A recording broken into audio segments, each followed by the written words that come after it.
ugasanga uri empty cyangwa se nta kintu kirimo kubera ko twagize abakinnyi bacu bo hagati bo no bajye ku mpande nabo ku mpande banguga bagiye ngo bagaruke. Kandi kantu gato y'amasegonda make ya Ruvuyanga kuri uyu mukino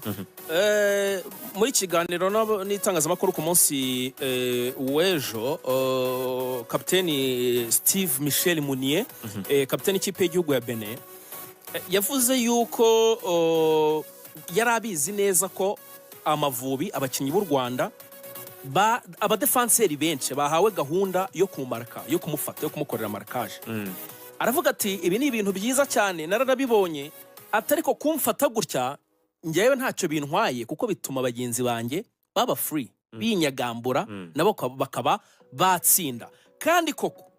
muri amwe mu mabwiriza umutoza Coach Frank w'Amavubi yari yahaye abakinnyi yarababwiye ngo ikintu mugomba kwirinda imbere ya Benin mwirinde corner